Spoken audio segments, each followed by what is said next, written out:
Merci, Monsieur le Président. Je ne vais pas être long du reste. Il est quand même important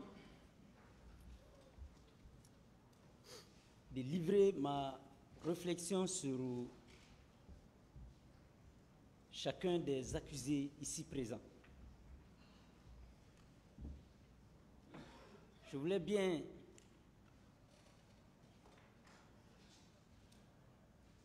m'atteler sur l'implication du colonel Blaise Gomou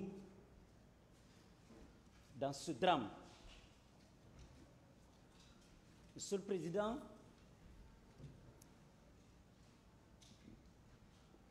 la comparution de M. Blaise Gomou a suscité en moi personnellement un grand espoir. L'espoir en ce sens que c'est quelqu'un qui est très proche des juridictions. Donc, quelqu'un de coopératif. Et de très coopératif d'ailleurs. Mais cet espoir n'a pas pu durer, malheureusement. M. Gomou a reconnu le 28 septembre qu'il a été effectivement au stade et qu'il y est resté. Commandant Toumba serait arrivé devant lui avec ses hommes. C'est clairement acté et ces déclarations en font foi. Pour lui, à l'arrivée du convoi militaire béret rouge de la garde présidentielle qui se sont introduits au stade, ils ont ouvert le feu sur la population civile qui sont sans protection. C'est lui qui le dit. Et il va plus loin pour dire qu'il a vu effectivement le commandant Toumba avec ses hommes.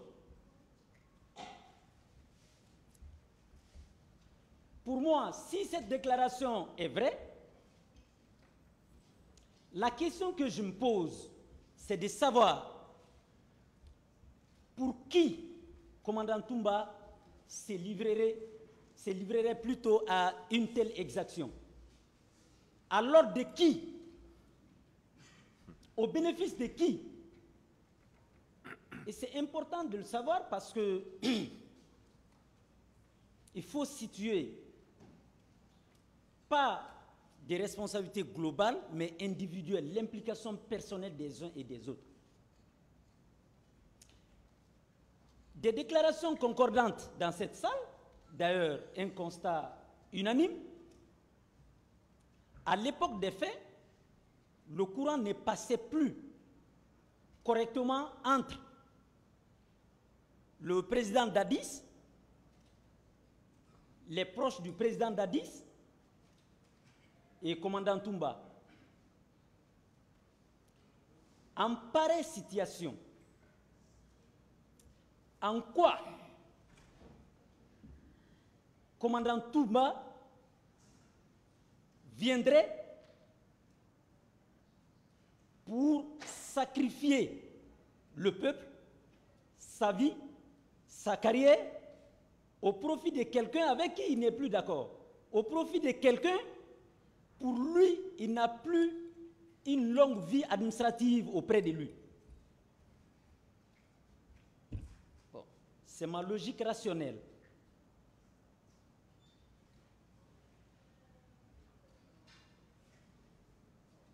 Alors, si on se met dans sa logique,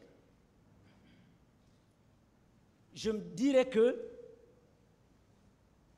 ça ne pourrait être qu'au bénéfice du président Dadis. Même si je douterais de cette faisabilité.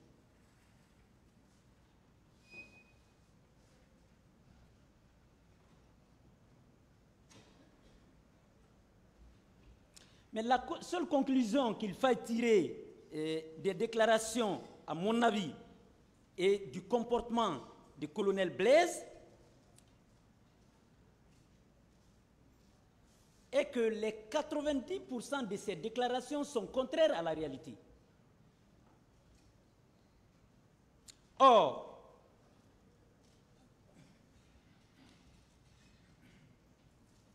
au regard de sa proximité avec des juridictions, je pensais le contraire.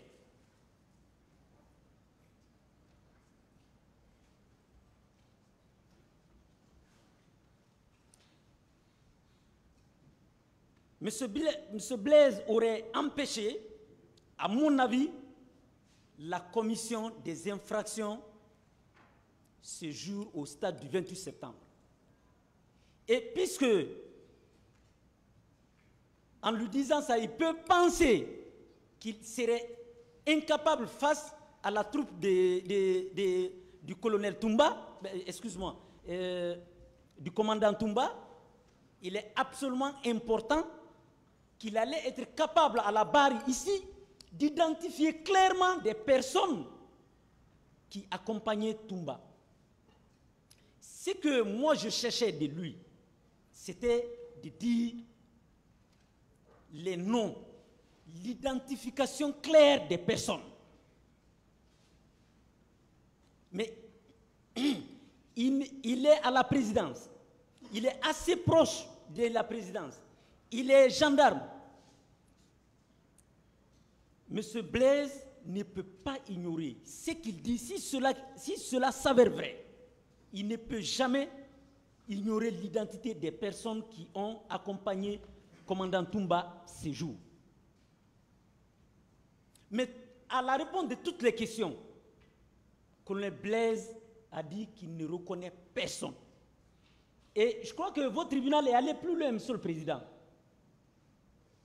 Même le chauffeur, il ne le connaissait pas. Il connaît plus son nom. Mais personne.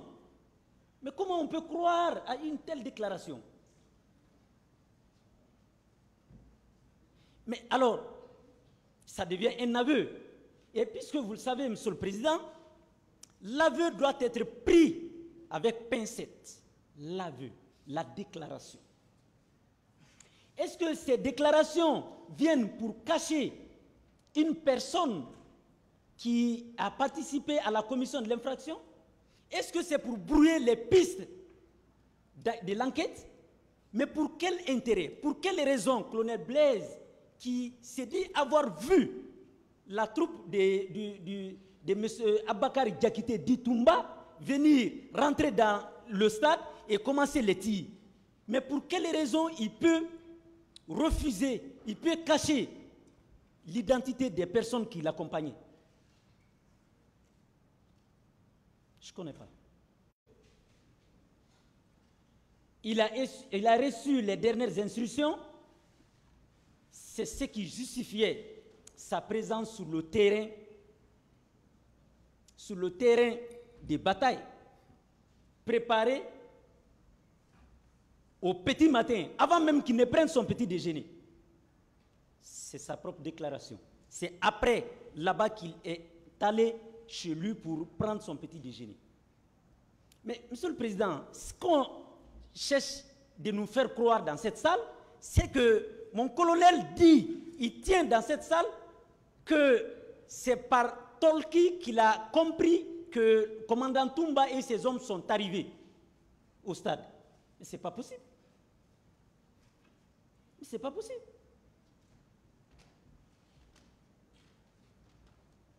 Mais comment il peut le comprendre ainsi? Comment il peut tenir une telle déclaration quand on sait qu'il a été le dernier à recevoir même des appels téléphoniques du chef de l'État? Comment l'on peut le croire quand on sait que parmi tous ses proches, il était la personne la plus couramment en contact avec le chef de l'État à l'époque? Ce n'est pas possible, Monsieur le Président.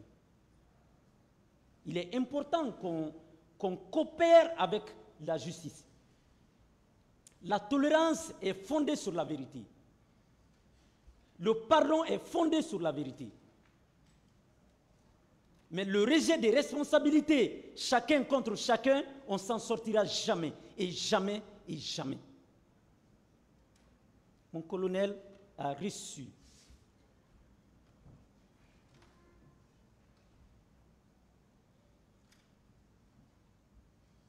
je me dis que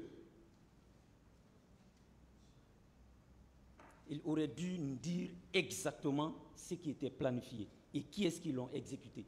Et exactement, sans vengeance, sans rien, malheureusement.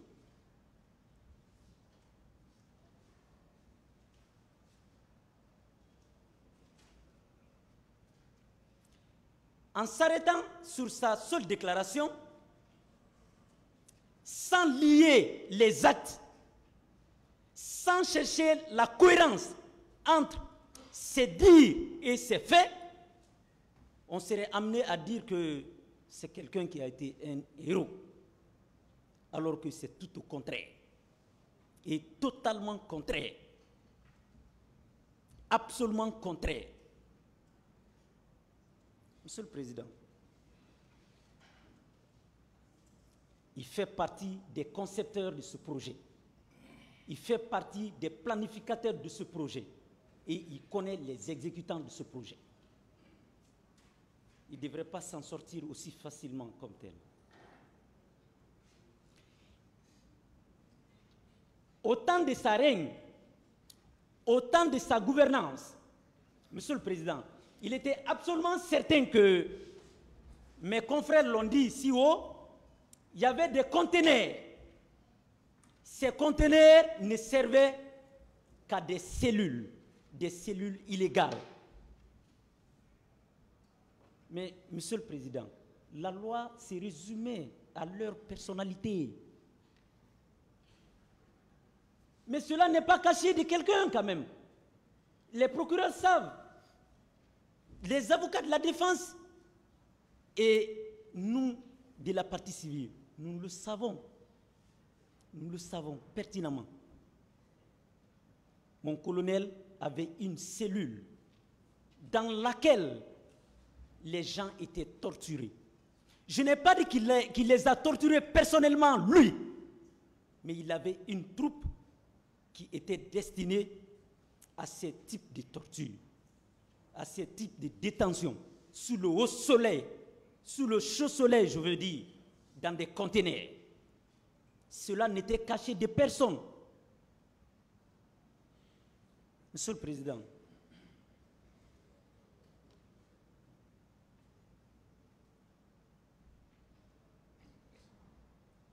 ce que je peux déduire du comportement de cet autre personnage, c'est qu'il a été un serviteur loyal du président Dadis, un serviteur incontesté du président Dadis, un serviteur extrêmement incontournable, le cerveau même, Monsieur le Président, de l'exécution de ce massacre. Cela, personne ne peut le nier.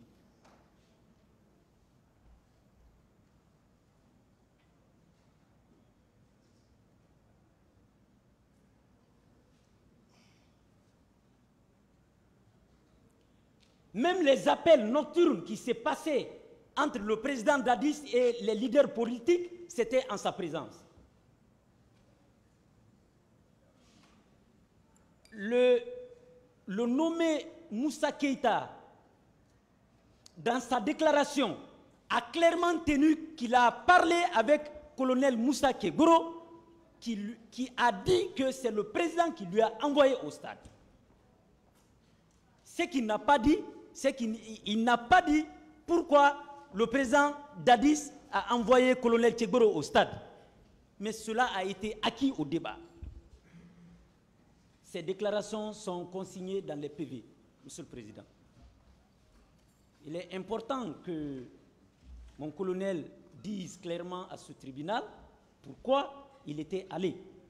De toutes les façons, ne pas dire, c'est aussi dire quelque chose.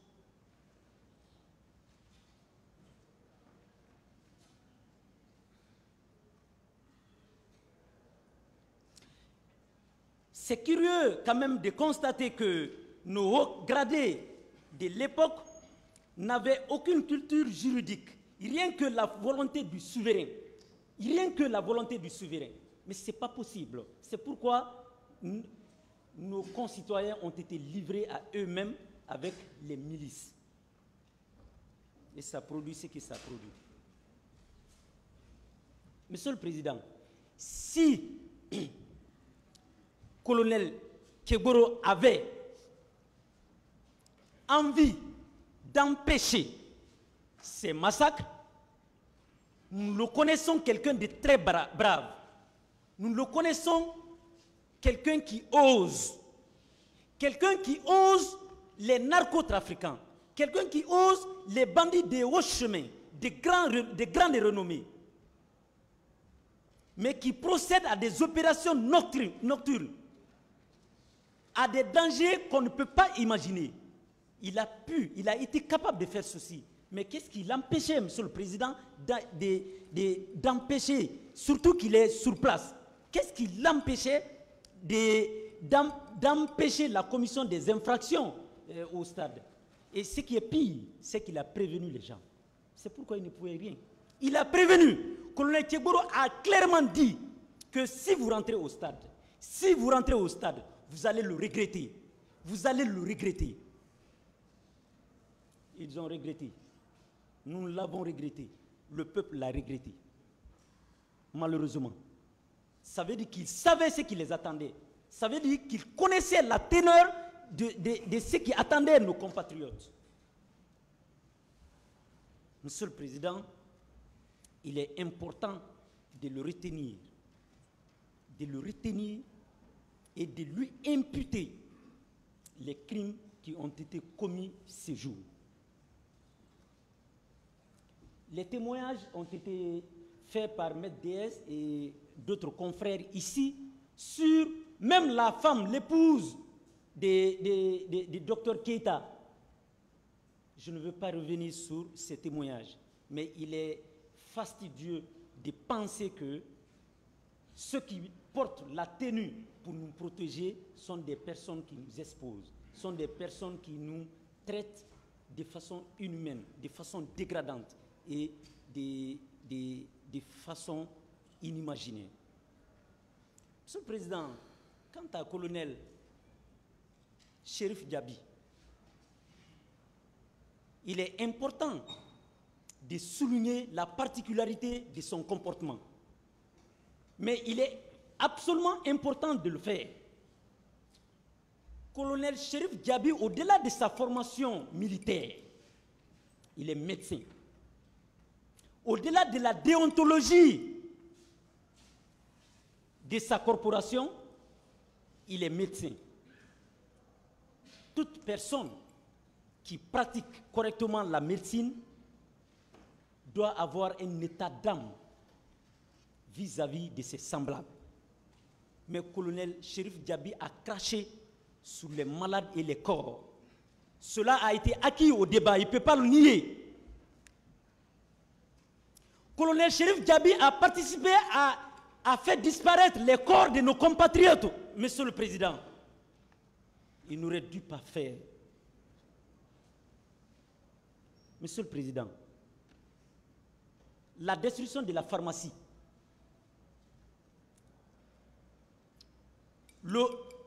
il est allé plus loin, jusqu'à ce que la pharmacie soit détruite devant lui, sous son ordre, en présence des malades qui sont dans les besoins. Mais Monsieur le Président, c'est assez cruel, c'est inimaginaire. Notre pays n'a jamais connu de tels esprits.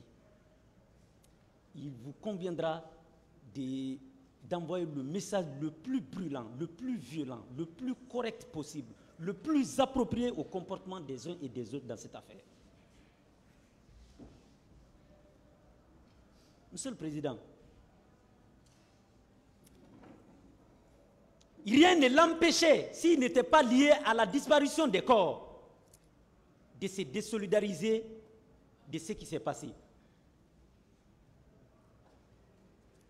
Il nous a été déclaré ici que les corps se trouvaient à Koza, à Faban, au cimetière Cameroun et ailleurs. Il le sait. Mais, Monsieur le Président, il n'a pas été capable de donner la moindre information.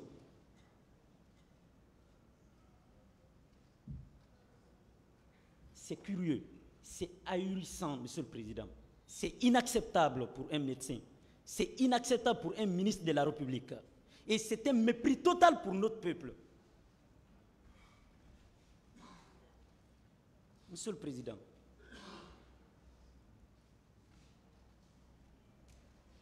revenons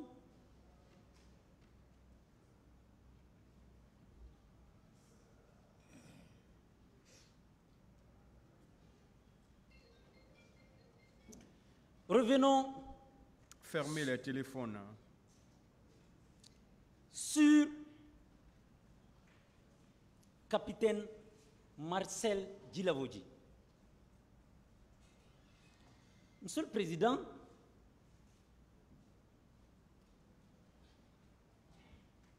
cet autre personnage n'est pas la moindre figure dans la commission des infractions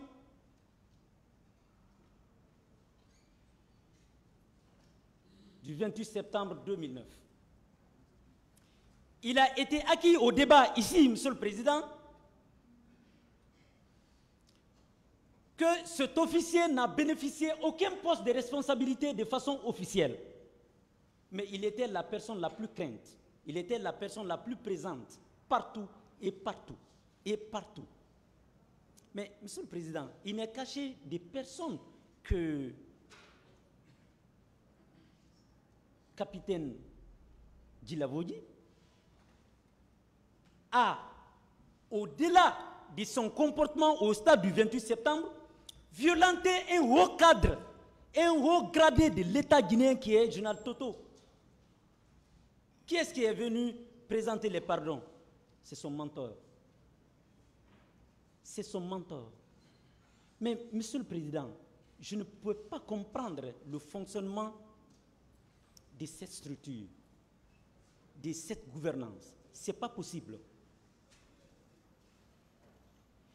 Un sous-officier qui donne des coups, qui adresse des propos inappropriés à un général dans un État. Et la première personnalité de cet État, au lieu de prendre des sanctions, viennent pour se livrer à la médiation. Mais c'est incroyable. Et c'est ce qui a encouragé effectivement le désordre. Il a été acquis au débat, Monsieur le Président, que capitaine Djilavodi, Marcel Djilavodi, a été effectivement au stade. Et puisqu'il est habitué au crime, il est habitué aux assassinats, il est habitué à l'extermination, ça ne lui a rien fait de tirer ou de faire tirer ou de superviser les tirs froidement contre nos populations civiles. Monsieur le Président, il est important de le dire. Il est important de le dire. Soumaoro, le témoignage de Mamadi Soumaoro a été implacable ici. Les exécutions sommaires qui s'est passées au camp, à la base, c'était Claude Pivi et capitaine Marcel Djilavodi. Il ne peut pas le nier. Ça, c'est contre des personnes qui ont la même formation que lui. Quelle va être son attitude face à une population civile? C'est le drame. Et il a été également acquis au débat qui s'est effectivement rendu à la clinique Ambroise Paré.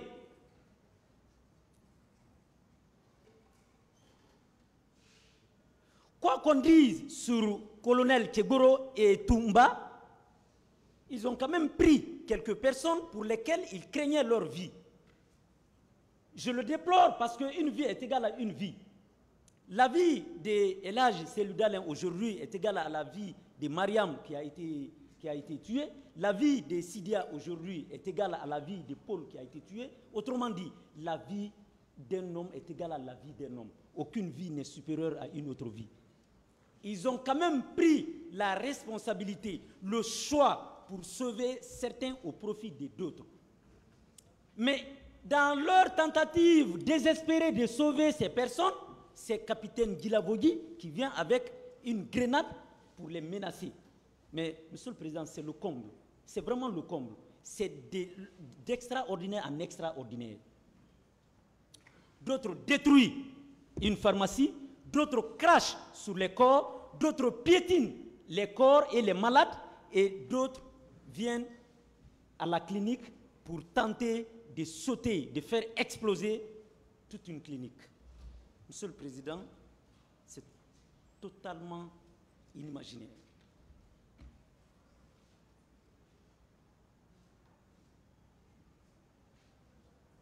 Pour Claude Pivy, Monsieur le Président, nul besoin pour vous de démontrer sa culpabilité dans cette affaire. Parce que s'il n'est pas présent dans cette salle, nous connaissons la cause. Nous la connaissons. Cela suffirait tout simplement pour lui infliger la peine maximale. Cela suffit tout simplement.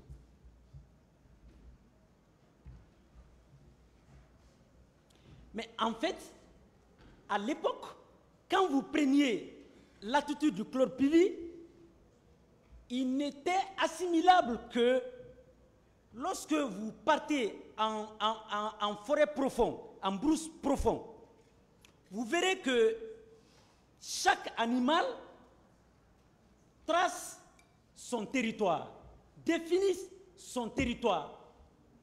Tel est le cas d'un lion. Quand le lion est dans la cour de ce tribunal, Monsieur le Président, aucun animal inférieur ne peut être là. Parce que le risque qui est là, c'est que vous allez être sa proie. Et la proie la plus privilégiée. Alors, tel que chacun définissait son territoire, c'est ainsi que ce dernier aussi, colonel Claude Pivy, a tracé son territoire sur la route Le Prince. Le pillage, on n'en parlait pas. Il a été acquis au débat dans cette salle, Monsieur le Président, que si Claude Pivy a une dent contre vous et il vous prend, il vous ligote, vous ne pouvez pas faire plus d'une heure dans la corde. Vous allez mourir. Mais Monsieur le Président, en quoi on peut être fier de la violence? En quoi on peut se glorifier de la tuerie? En quoi on peut se glorifier de la violation systématique des textes nationaux et internationaux?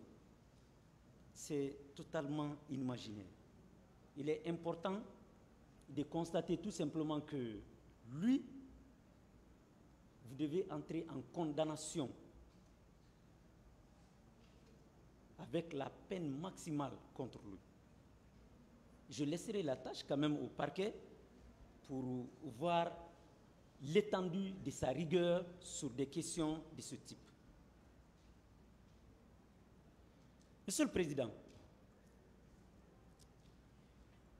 Paul Mansa, je ne m'étends pas sur son comportement, pour la simple raison que mes confrères l'ont suffisamment détaillé dans cette salle. Il suivait les ordres de quelqu'un qui ne vit plus, mais il n'avait aucune obligation de suivre. C'est parce qu'il a volontairement souscrit à la logique de la violence contre nos propres concitoyens. Monsieur le Président, pour commandant Toumba, il est important de relever des incohérences dans ces déclarations, parmi lesquelles,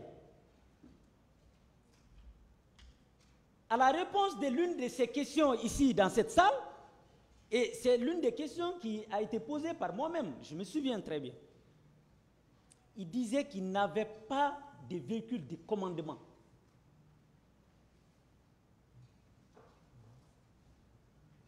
Mais par après, Monsieur le Président, nous avons clairement constaté que s'il s'agissait de chercher le président,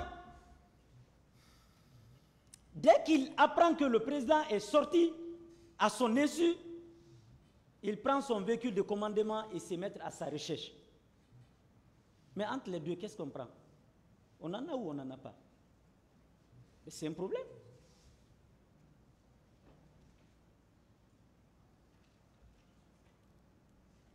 Je ne reviendrai pas sur le reste parce que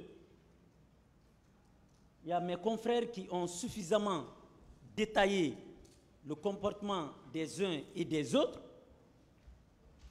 Ils ont suffisamment, surtout mes prédécesseurs, ont suffisamment détaillé les comportements du commandant Toumba. Celui pour qui je me réserverai de dire quelque chose, c'est Cissé Raphaël. Honnêtement.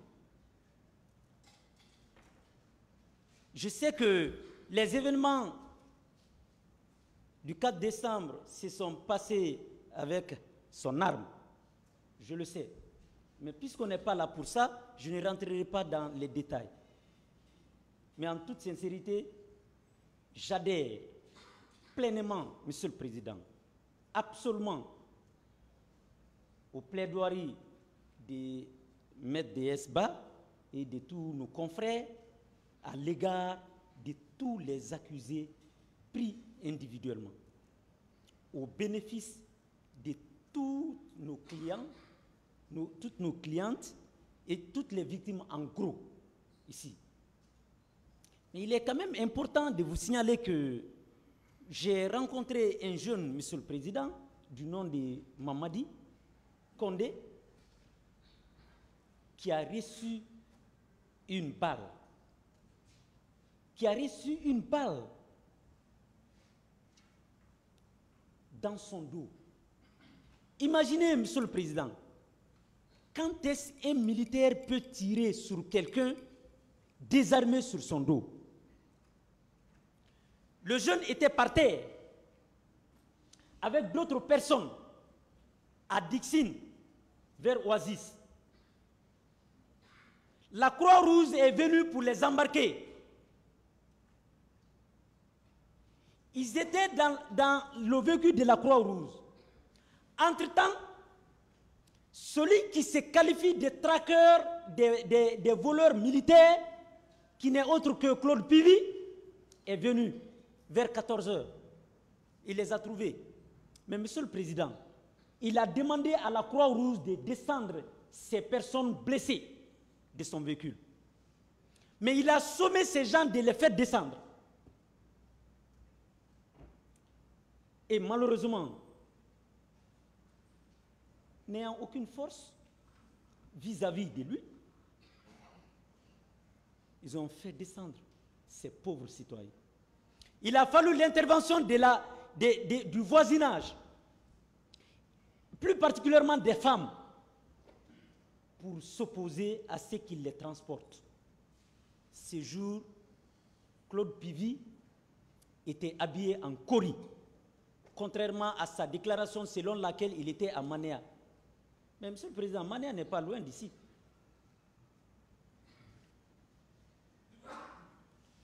Il n'est pas exclu qu'on soit à Manéa le petit matin et à 10 h, 11 h qu'on soit à un autre point B de Conakry.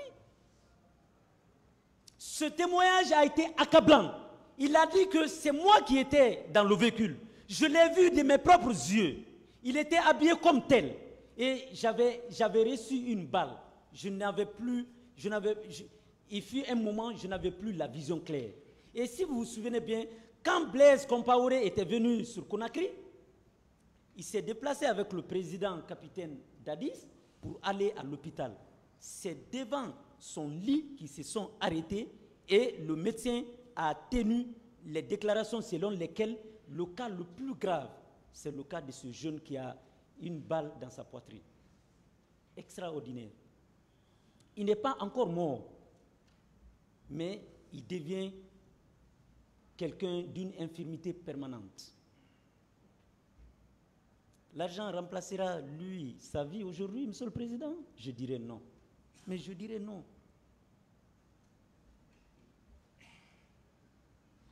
Ce qui est plus important pour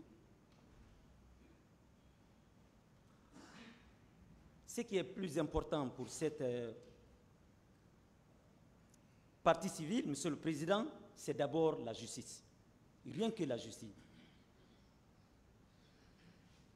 Et, Monsieur le Président, pour terminer,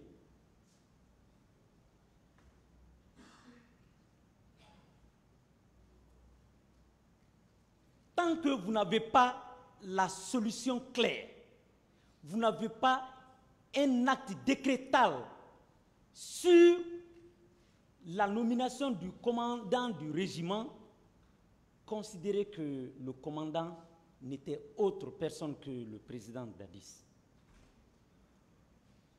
Tant que vous n'avez pas un acte contraire à la nomination de son commandant des opérations, considérez que c'était Feu Makambo. C'était Feu Makambo.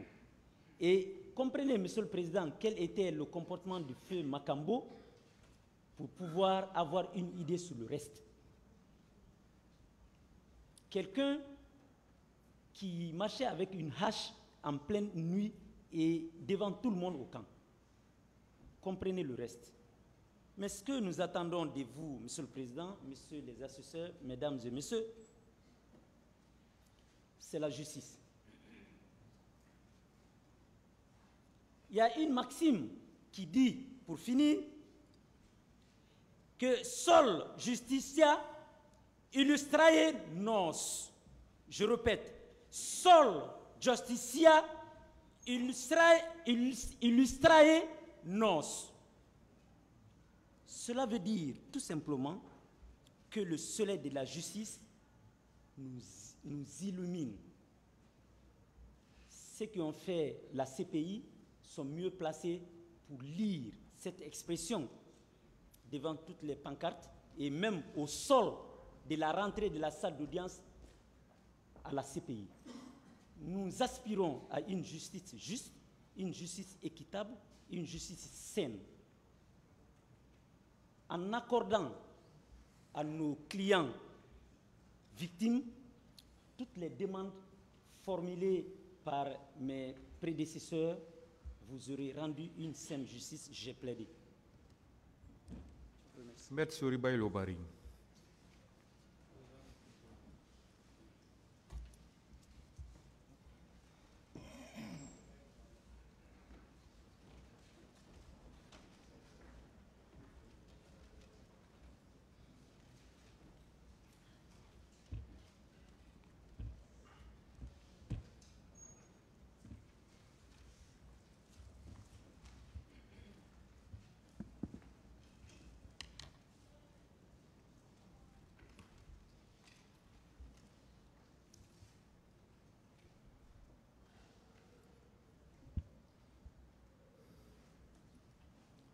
Monsieur le Président,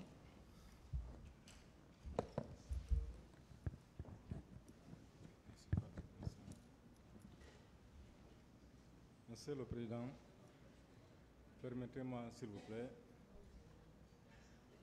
à mon nom personnel, au nom de notre collectif et des partis civils que nous représentons,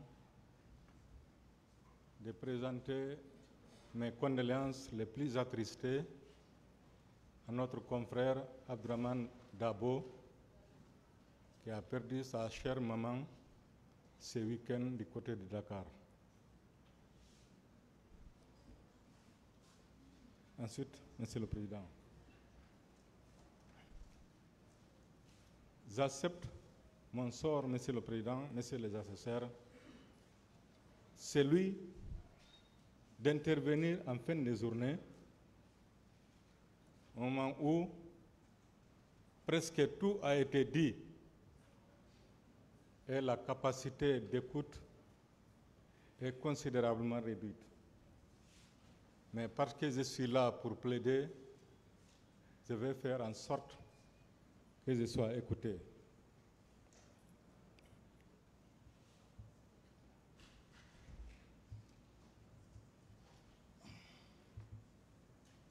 Monsieur le Président, lorsque le général Lansana Conté est décédé en 2008, Et qu'un matin du 23 décembre 2008, le CNDD prenait le pouvoir et à sa tête, le président Moussa Dadis Camara, une lueur d'espoir a illuminé le ciel guinéen. Mais quelques mois après,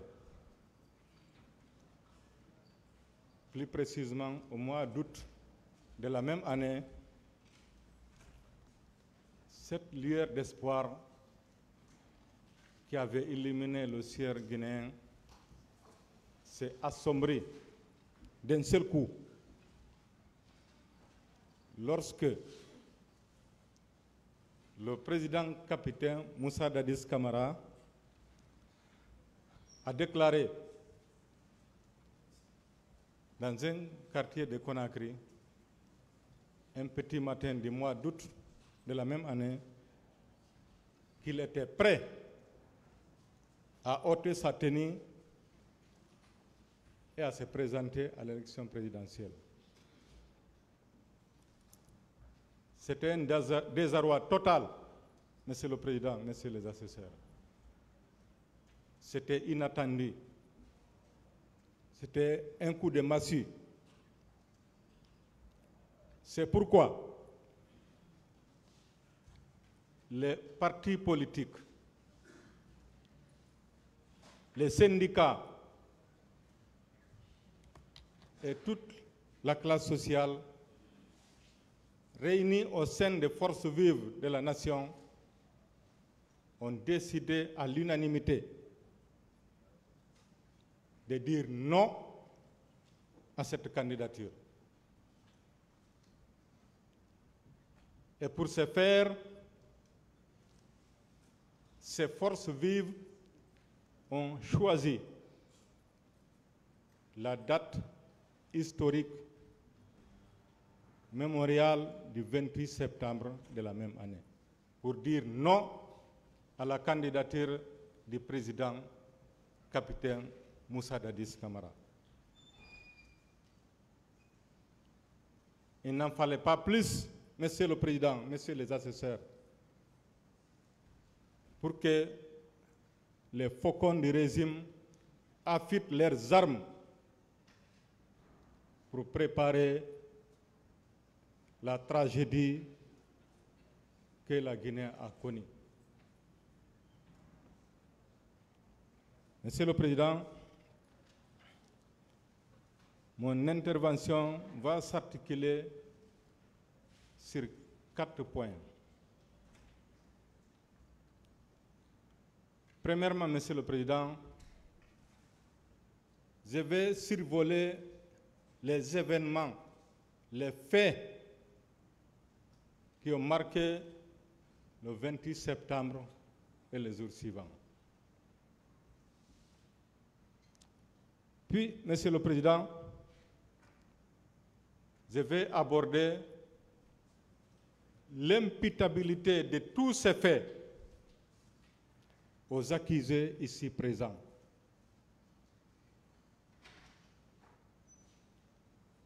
Ensuite, Monsieur le Président, je vais tenter de développer brièvement de la relation directe des causes à effet qui lient les agissements des accusés ici présents et les dommages subis par nos clients. Enfin, Monsieur le Président, je vais parler des sollicitations des partis civils que nous représentons avant de conclure. Monsieur le Président, en abordant le premier point, les faits qui ont terni notre histoire,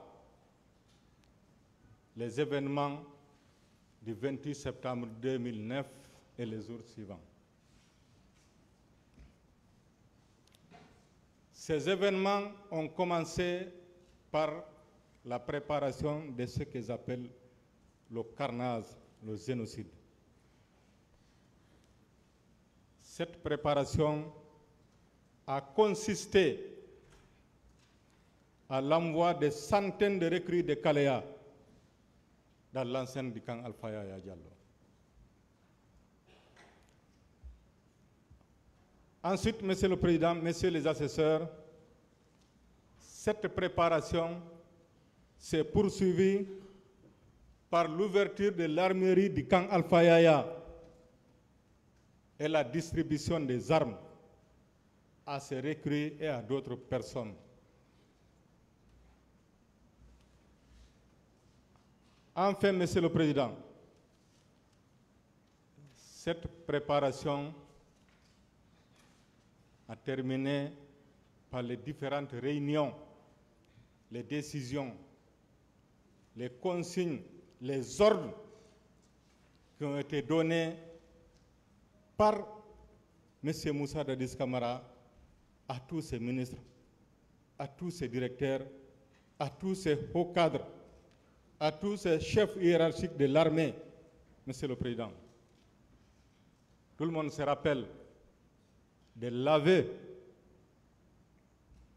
de M. Moussa Thiebro Camara, qui a fait état de réunions nocturnes qui ont eu lieu la veille jusqu'à 2 heures du matin.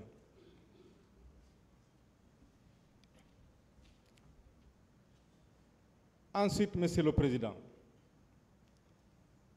les faits et les autres exactions qui ont jalonné la journée fatidique du 28 septembre 2009 et les jours suivants. En exécution des consignes données la veille, toutes les unités, sans exception, ont rallié le stade du 28 septembre dès 4 heures du matin. Ces unités se sont même arrosées le pouvoir d'ouvrir le portail du stade pour permettre à tout le monde d'y entrer avant de commettre leur forfaiture. Une fois tout le monde dans le stade, Monsieur le Président, Messieurs les assesseurs, les bérets rouges, les gendarmes, les policiers, les recrues du camp de Kalea qui ont reçu les ordres du président ont effectué leur sale boulot. Ils ont tué, ils ont violé, ils ont blessé, ils ont commis les crimes les plus abominables de notre humanité.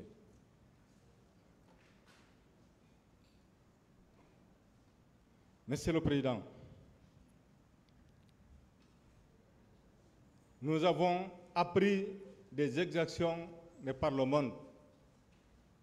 Nous avons entendu les crimes commis par les rebelles de Fodé Sankoh en Sierra Leone, qui demandaient aux gens de choisir entre la manche courte et la manche longue. Mais, Monsieur le Président, ceux qui ont commis les crimes au stade du 28 septembre ont été plus atroces, plus cruels que les rebelles de Fodé Sankoh. Ils ont jeté les corps en mer.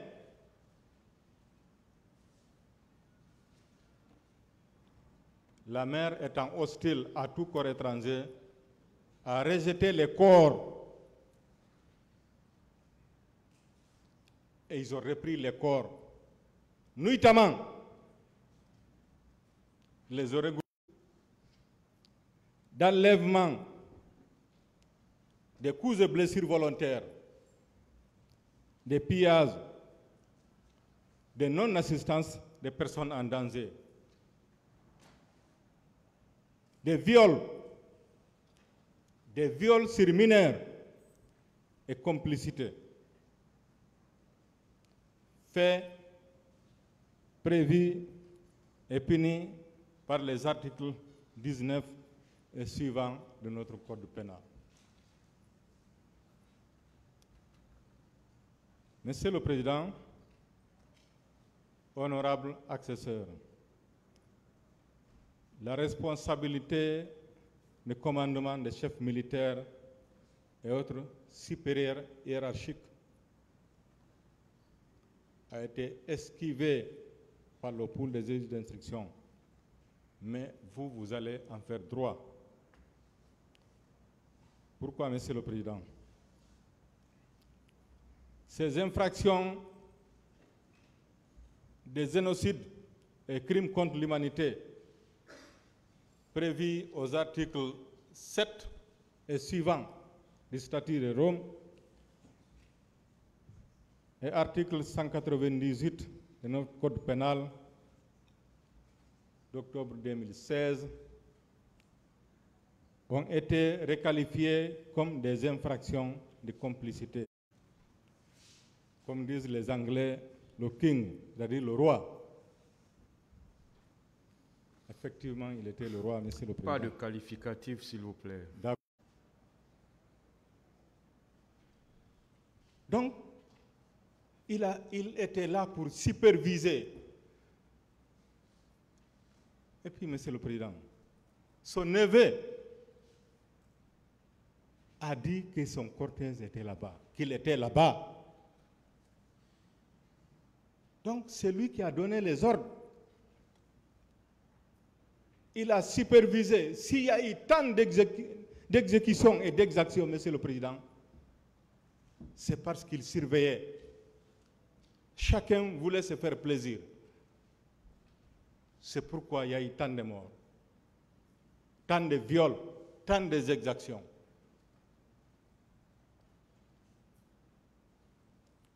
Monsieur le Président, l'histoire retiendra une fois pour toutes que la page la plus sombre de notre histoire a été écrite au temps de M. Moussa Dadis Camara.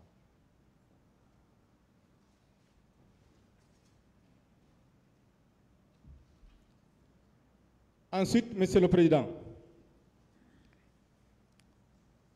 M. Toumba Diakité, il symbolisait vraiment le pouvoir de M. Moussa Dadis Camara. Même si à l'entame, il a essayé d'embobiner tout le monde ici en récitant des versets coraniques. Monsieur le Président, il sait, nous aussi nous le savons, ces versets étaient plutôt des versets de protection. Ce n'est pas par l'amour de la lecture du Coran. Nous avons aussi fait la lecture du Coran, même si on n'a pas trop poussé. Il a embobiné tout le monde en disant des contre-vérités.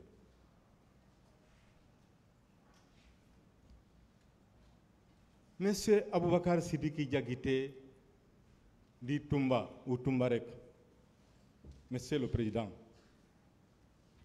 c'est lui qui vous a dit haut et fort que lorsque le colonel Thiebro est venu s'installer à côté de la présidence, il a fait déloger. Et lui, il avait un contingent avec lui. Il a fait déloger. Mais pourquoi, lorsqu'on a fait venir les recrues de Kalea, il ne les a pas fait déloger? Parce que c'est leur plan. Monsieur le Président, il ne peut convaincre personne.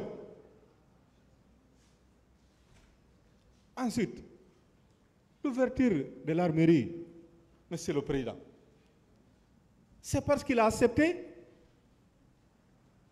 Tout ce qu'il n'a pas accepté, il a empêché. Monsieur le Président, il vous a dit, lorsque le président Dadi sortait, il apprenait que le président Dadi est sorti avec le colonel Thiebro, il partait à la rescousse, il délosait le colonel Thiebro. Pourquoi cette fois-ci il a accepté? Parce que c'est leur plan. Monsieur Toumba, vous étiez les yeux, les oreilles et l'honneur de M. Moussa Dadis Camara. Il ne pouvait rien faire sans vous. N'apostrophez pas les accusés. Merci, Monsieur le Président. C'est cela. C'est parce qu'ils voulaient, c'est leur plan. Sinon, ça n'allait jamais réussir. Il a dit, c'est lui qui l'a dit, ce n'est pas un autre. Il dit qu'il était le conseiller spirituel de M. Moussa Dadis Camara. Donc ce dernier ne pouvait jamais, jamais et jamais entreprendre quelque chose. Comment, avec quelle prouesse il a donné le pouvoir à M. Moussa Dadis Camara. Comment il a fait taire des colonels et des généraux. C'est lui qui se remuait ou qui voulait parler, il le déclare arrêté là où il est assis. C'est lui qui l'a dit. Ça, c'est des généraux formés et armés. Il a fait ça pour donner le pouvoir à M. Dadis. Imaginez, allez-y voir, lorsque des civils se retrouvent dans un stade pour contester ce pouvoir qu'il a donné à M. Moussa Dadis Camara. Le résultat, c'est les exactions, les tueries qui ont eu lieu le 28 septembre 2009. Et puis, Monsieur le Président, tous les leaders, tous les syndicats, tout le monde a dit, c'est lorsque M. Aboubacar Sidiki Diakité est venu au stade que les tirs ont commencé. Il ne peut pas le nier. Il dit qu'ils ont ouvert le feu. Monsieur le Président,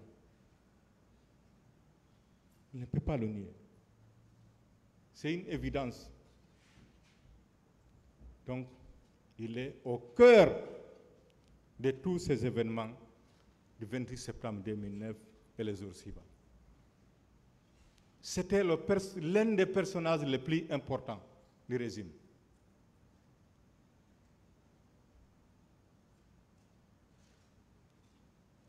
Ensuite, Monsieur le Président, Monsieur Moussa Thiebro Camara, je peux dire que ce monsieur, c'était l'homme le plus important du régime. C'était le plus rusé. Il s'adapte à toutes les situations.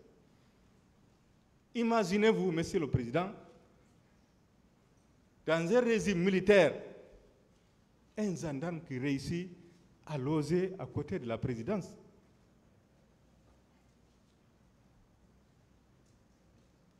Un gendarme qui réussit les prouesses d'arrêter des bérets rouges de M. Toumba Diakité. Ça, c'est le colonel Thiebro. C'était l'homme à tout faire. À tout faire. Il est au centre de toutes les exactions. Il est en amont, il est en aval, il est au milieu.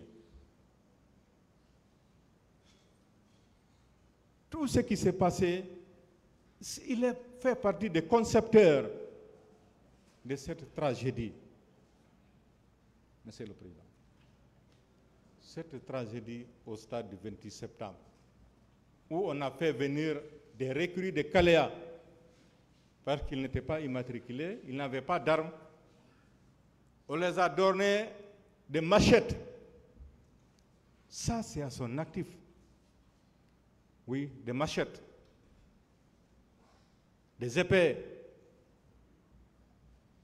des épées comme l'on a parlé dans l'Ancien Testament, notamment au temps d'Isaïe. Ces épées ont été utilisées pour massacrer nos compatriotes. Monsieur le Président. Les partis civils, il est tellement au cœur des événements que nos clients pensent que si M. Thiebro Camara n'avait pas existé, les événements du 28 septembre n'allaient pas avoir lieu.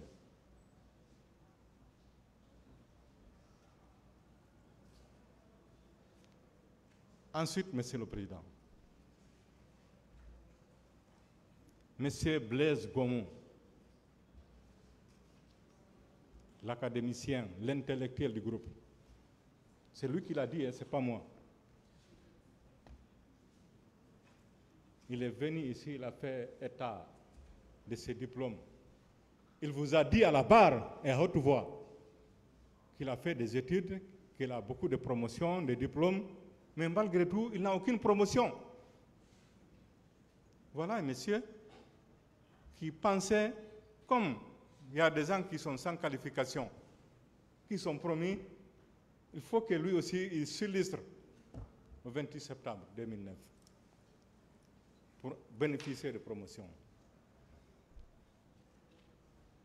Gendarme qu'il était avec son béret naturel vert, il a arboré le béret rouge. Parce que, Monsieur le Président,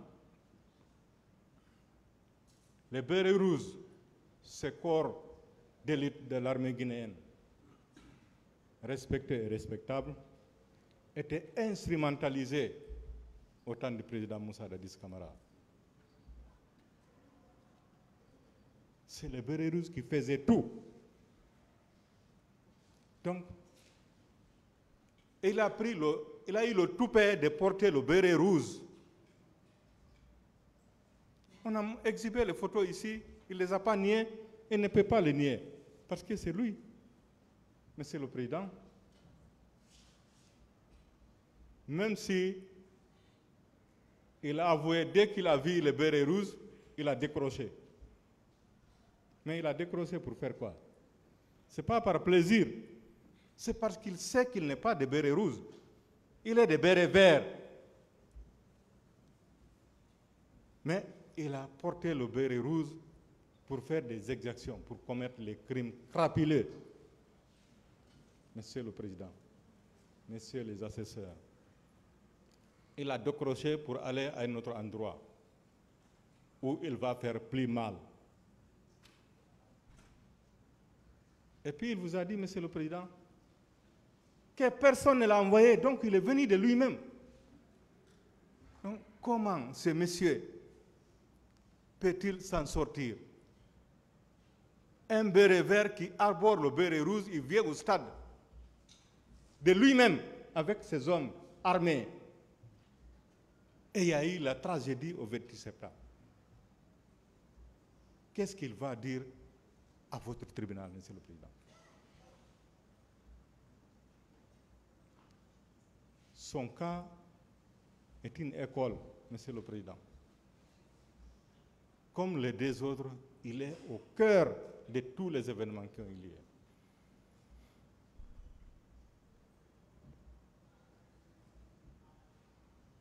Et puis, Monsieur le Président, Monsieur Ibrahima Camara dit Kalonzo. Voilà, Monsieur le Président, un président, Messieurs les assesseurs, depuis que nous sommes là, en septembre 2022, ce monsieur, je ne l'ai jamais vu sourire, quelles que soient les boutades. Il a toujours la mine serrée. Ça en dit long. Monsieur Camara, à bien l'observer, il a le portrait type de l'homme Lombroso, que mon jeune frère, l'ancien la connaît très bien. Et tous ceux qui ont étudié les bouquins de Pradel et les autres pénalistes. Donc, ce monsieur, Monsieur le Président, il est aussi au centre, au début et à la fin. Son patron est venu ici, Monsieur le Président. Dans un langage diplomatique, il vous dit qu'il ne peut pas vous dire si M. Kalonzo était là-bas. C'est parce qu'il n'était pas là-bas. S'il était là-bas, il allait vous dire qu'il était là-bas. Ce monsieur également, Monsieur le Président, n'a aucun échappatoire. Il est dedans. Il a beau proclamer son innocence, il est dedans.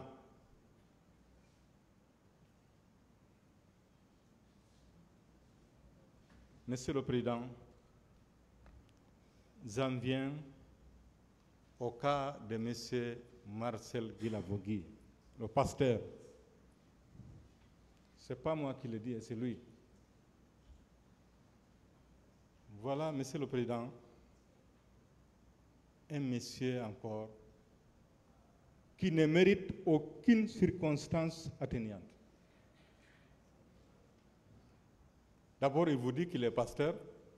Tout le monde sait ce que symbolise un pasteur, l'homme de l'Église, l'homme de vérité, l'homme de bonté. Mais c'est lui qui est venu ici à la barre, Monsieur le Président, Messieurs les assesseurs. Il vous a dit que la veille, sa langue avait été sectionnée, donc il était couché, il était malade. Il n'était pas au stade.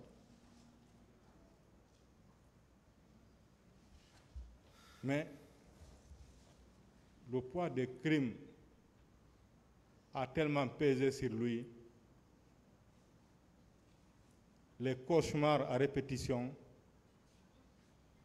il était obligé de se raviser. Après, il vous dit, Monsieur le Président, Messieurs les assesseurs, il veut prendre la parole. Effectivement, il a pris la parole. Il vous a dit, en réalité, ils étaient au stade. Ils étaient armés. Il a décrit même les armes qu'ils portaient. Il vous a dit que c'est lui qui portait les grenades à la clinique. Monsieur le Président, ce monsieur, c'est un cas particulier.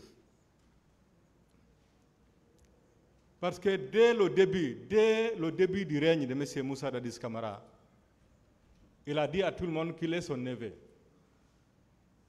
Imaginez, Monsieur le Président, quand quelqu'un vous dit à l'époque qu'il est le neveu de M. Moussa Dadis Camara, imaginez le reste. Tout est permis. Il faisait tout ce qu'il voulait. Les ministres, les hauts généraux, les hauts officiers de l'armée guinéenne, il les faisait ce qu'il voulait parce qu'il est le neveu de M. Moussa Dadis Camara. Et comme par hasard, il était l'adjoint de M. Aboubakar Sidiki Diakité. Donc, tout était permis. Parce que le conseiller spirituel, l'aide de camp, accompagné du neveu du président, Monsieur le Président, allez-y voir le reste.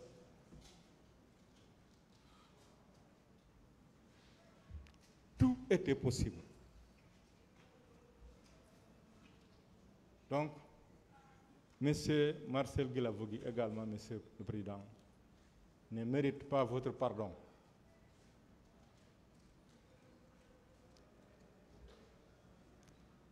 Monsieur,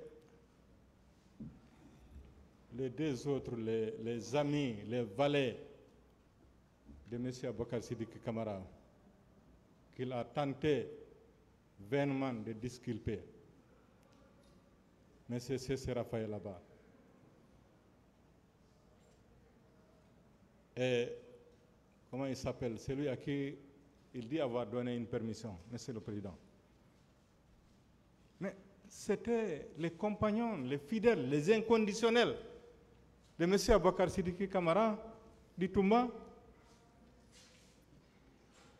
Comment peuvent-ils être des compagnons de M. Aboubakar Sidiki Kamara dans le régime de M. Moussa Dadis Kamara et dire qu'ils n'ont rien fait? Un adage a dit, dis-moi qui t'y hante, je te dirai qui tu es. Ces messieurs, également Monsieur le Président, sont impardonnables.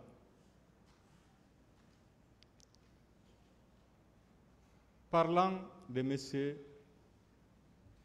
Mamadou Aliou Keita, un autre Monsieur le Président, son cas, c'est un cas d'école.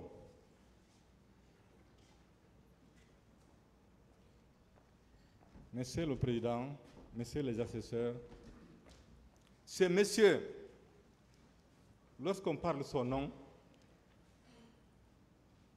beaucoup de nos clientes tombent en syncope, rien que du fait d'entendre son nom. Parce que c'est un violeur hors pair. En plus des assassinats et des meurtres, lui, son sport favori, c'est les femmes. Monsieur le Président. Voilà un monsieur qui n'a pas épargné les femmes qu'il connaît et qui le connaissent. Comment peut-il épargner une autre femme, Monsieur le Président? C'est son sport favori. Il ne peut pas voir une femme et la laisser.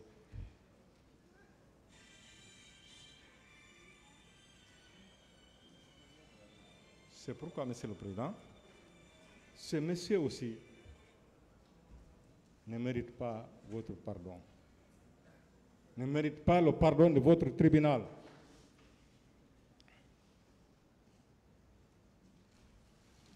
Monsieur le Président, Messieurs les assesseurs, je vais terminer l'imputabilité des faits avec Monsieur le docteur Cherif Diaby. Voilà un monsieur qui aurait dû jouer les sapeurs-pompiers. Parce qu'il est médecin, Monsieur le Président. C'est important. Il est médecin. Mais qu'est-ce qu'il en a fait? Il a plutôt renié sa profession. C'est le seul, depuis que le monde est monde, médecin de son état, qui a refusé des soins à des blessés. Le seul. Je n'en ai pas entendu. Il a donné des coups de pied à des malades alités. Il les a injuriés. Il les a traités de rats.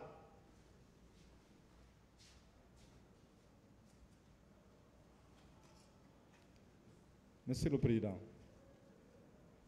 tous les disparus, tous les corps disparus sont à l'actif de M. Cherif Diaby et de son président Moussa Dadis Kamara. Tous, des centaines de disparus sont à son actif. Parce que c'est lui qui les gérait, Monsieur le Président.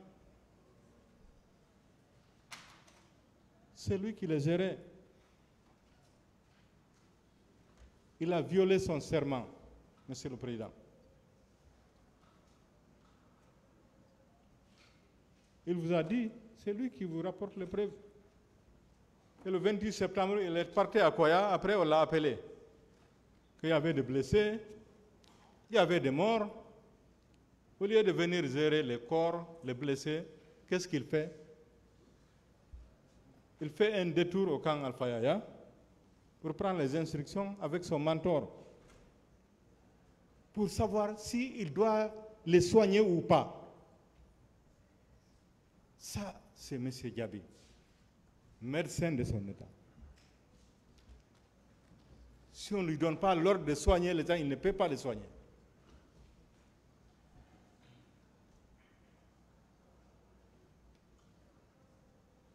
Monsieur le Président, ce monsieur aussi ne mérite aucun pardon.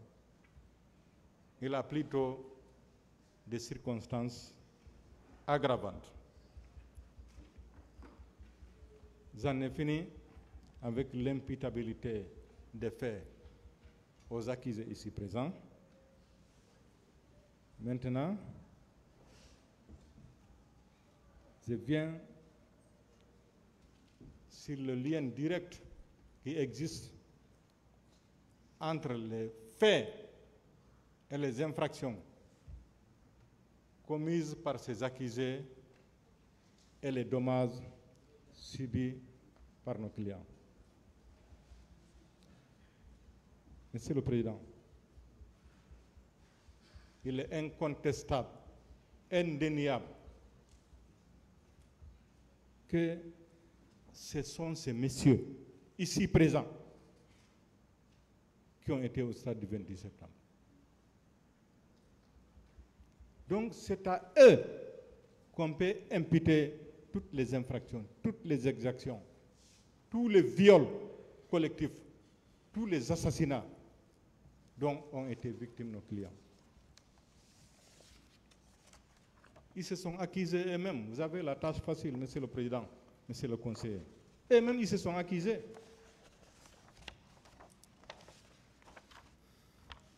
En plus, Monsieur le Président,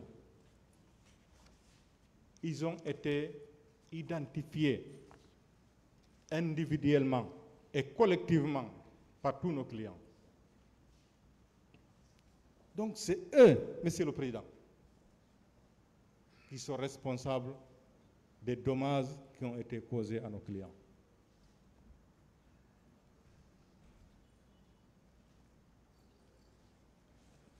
Quant aux sollicitations des parties civiles, Monsieur le Président, Messieurs les assesseurs, j'ai fait mienne les demandes faites par mes prédécesseurs dans ce sens. Et pour conclure, Monsieur le Président, l'on se pose des questions sans réponse. Pourquoi tant de morts? Pourquoi tant de disparus? Pourquoi tant de viols collectifs? Pourquoi tant de viols collectifs sur les mineurs? Pourquoi tant de disparus? Ceux qui ont été tués, Monsieur le Président, n'avaient-ils pas le droit de vivre comme nous? Si, malgré tout, Monsieur le Président, Messieurs les assesseurs, on viendra ici verser des larmes de crocodile. On viendra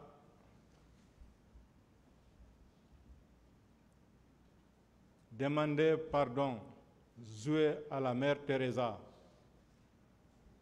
cette mère indienne qui donnait l'aumône aux pauvres et aux déshérités. On viendra demander pardon. On viendra demander des circonstances atténuantes. Monsieur le Président, Messieurs les assesseurs, depuis l'Antiquité, l'Église n'a-t-elle pas parlé des lois de Talion? Œil pour œil, dent pour dent.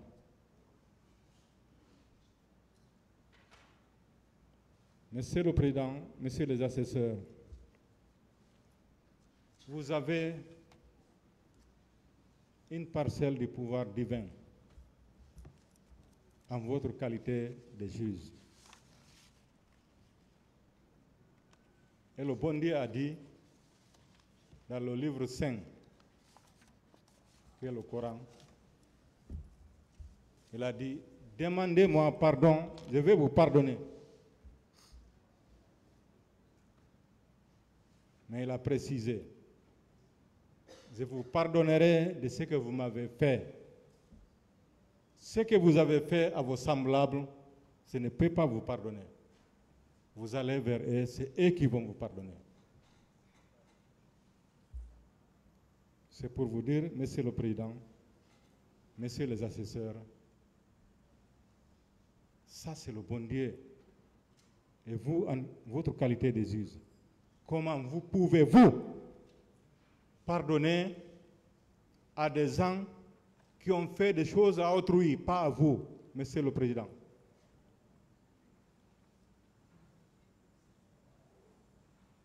À résumer, les accusés ici présents, Monsieur le Président, n'ont aucune circonstance atténuante, n'ont aucun pardon à vous demander, Monsieur le Président. Ils ne peuvent pas vous demander de pardon ni de circonstances atténuantes parce que ce n'est pas à vous qu'ils ont fait, c'est à des citoyens guinéens qui méritent de vivre mieux. Je vous remercie.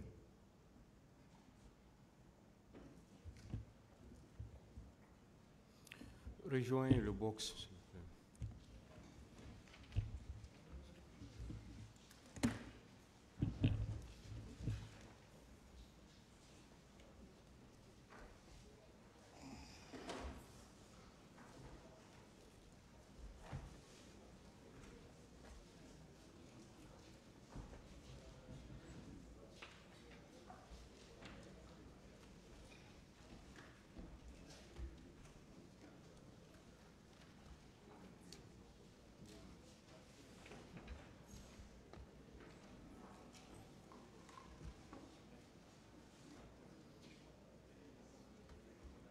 Cette affaire est renvoyée au 21 mai 2024 pour la suite des plaidoiries et réquisitions. L'audience est levée.